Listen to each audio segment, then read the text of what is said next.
Bonjour à tous. Nous sommes ravis, d'Enjean Associés et Gain Assurance, de vous accueillir aujourd'hui pour notre expert tips mensuel. Vous aurez remarqué qu'on n'est pas lundi, mais mardi, parce qu'hier c'était férié, on vous a pas fait ça, et nous non plus d'ailleurs, on était en repos. Donc, je suis ravie avec Élise de Dangean et Associés, Adrien Scaramuza qui tout à l'heure va intervenir, Gérald Dequet qui est en back-office pour GAN, et Delphine Boutron qui vous montrera sa tête tout à l'heure, mais qui est notre intervenante agent à Poitiers. Aujourd'hui, on va commencer par GAN. Une fois n'est pas coutume, créateur repreneur au Pôle emploi, les trous à combler, sous-entendu en termes de protection sociale. Et ensuite, c'est Adrien qui, pour Dangean et Associés, va vous parler de RSE expert comptable. En fait, quel est le rapport? Et il va vous dire ça tout à l'heure. Donc, je vous laisse en compagnie de Delphine Boutron pour commencer. Vous pourrez poser toutes les questions que vous voulez plutôt à la fin de l'intervention, ça sera plus simple. Idem pour Dangean, et on se retrouve à la fin. À tout à l'heure. Bonjour à tous et merci d'être là pour cet expert tips du jour dont le thème est sensible, puisqu'il va mettre en évidence que le statut social d'un nouveau dirigeant, d'un néo-entrepreneur en phase de Pôle emploi, n'est pas aisé à comprendre et nécessite d'en comprendre les enjeux. Nous avons 15 minutes, je m'appelle Delphine, et écoutez bien, car la situation pour un entrepreneur dans ce cas n'est pas sans risque pour lui et surtout pour sa famille. Je vous propose tout d'abord de dresser le panorama du bénéficiaire du Pôle emploi. Tout d'abord, l'ARE, ou aide au retour à l'emploi, depuis le décret 2019-797 du 26 juillet 2019, des durées maximales d'indemnisation sont fixées en fonction de l'âge du bénéficiaire à la fin de son contrat de travail. Par exemple, un salarié de moins de 53 ans percevra 730 jours calendaires, soit 2 années. Dans le cadre d'un projet de création ou de reprise, le bénéficiaire peut faire 2 demandes. La première, l'ACRE, ou l'aide à la création et reprise d'entreprise. Il s'agit d'une exonération partielle des cotisations sur le revenu jusque 32 994 €, soit 75% du PAS, du plafond sécurité sociale, pour les 12 premiers mois d'activité glissant. Le dossier est automatique après information au Pôle emploi de la constitution de l'entreprise, sauf pour les auto-entrepreneurs qui doivent impérativement réaliser une demande. Attention, cependant, certaines cotisations ne sont pas concernées par l'ACRE. La CSG, le risque accident du travail, la retraite complémentaire obligatoire, la formation professionnelle. Cela correspond à une charge de 15 à 17% pour le TNS au lieu d'environ 40%. Pour un dirigeant assigné salarié, 45% de charges patronales et 20% de charges salariales. Enfin, l'ACRE, ou l'aide à la création ou reprise d'entreprise, permet de transformer l'ARE en capital servant d'apport. Le montant de l'ARS est égal à 45% du montant des droits de l'ARE restant à verser.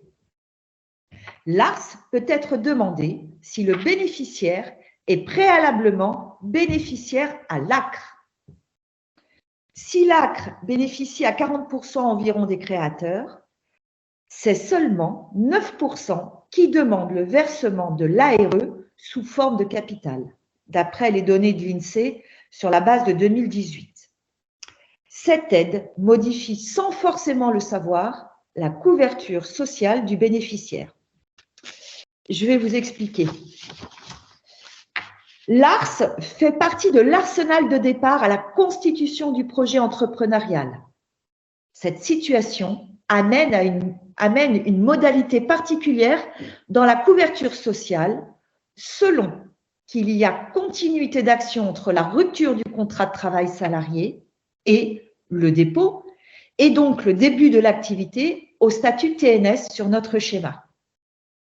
En mode idéal, les droits aux prestations sécurité sociale salariées perdurent pendant les 12 mois suivant l'immatriculation de l'entreprise, si elle est en continuité de la rupture du contrat de travail salarié. Cela ne concerne pas les indemnités journalières en cas d'incapacité, dans la mesure où le demandeur d'emploi perçoit l'ARE ou l'ARS. Mais en cas de décès ou d'invalidité partielle ou totale, la sécurité sociale salariée indemnisera.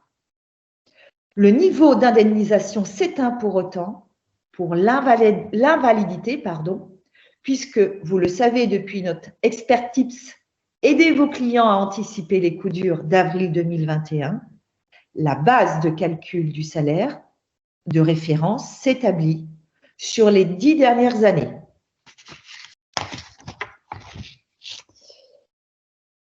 Cas plus gênant avec la discontinuité d'action, c'est-à-dire qu'une journée au moins sépare la fin du contrat de travail d'avec l'immatriculation de l'entreprise.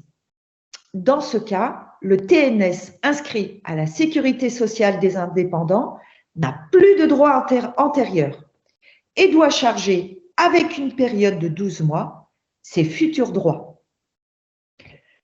Je ne vous ferai pas l'injure qu'à minima, le TNS cotise au régime forfaitaire.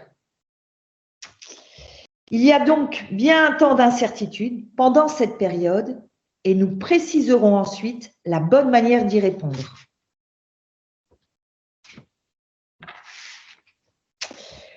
Alors, vous allez sans doute me dire que dans bien des cas, l'ex-salarié en création ou en projet de création d'entreprise bénéficie de la portabilité des garanties, que ce soit en santé ou en prévoyance, où on va retrouver des prestations d'essai, invalidité, incapacité.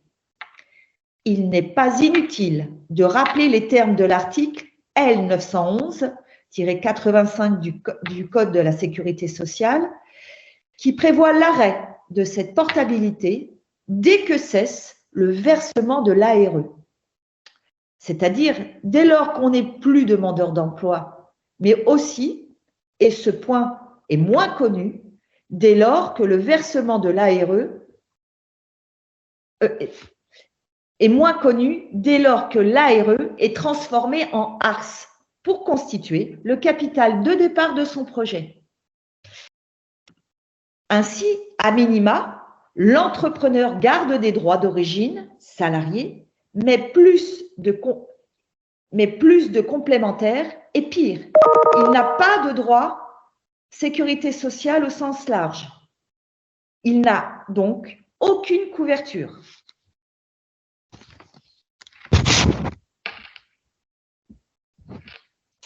Peu de créateurs prennent le temps de bien connaître leurs droits face à leur statut. Quelle que soit sa situation, son statut à court ou moyen terme, l'urgence est bien d'échanger avec lui sur sa couverture sociale. Trouver une complémentaire santé ne posera aucun problème, mais être assuré pour le risque lié à une maladie, un accident, est vraiment indispensable. Ignorer sa situation et ne pas se prémunir des conséquences pour soi ou bien sa famille bouleversera sa vie tout entière.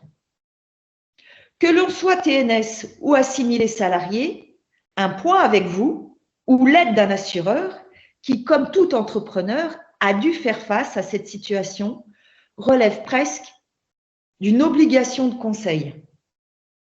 Bien entendu, chacun fait comme lui dit sa sensibilité.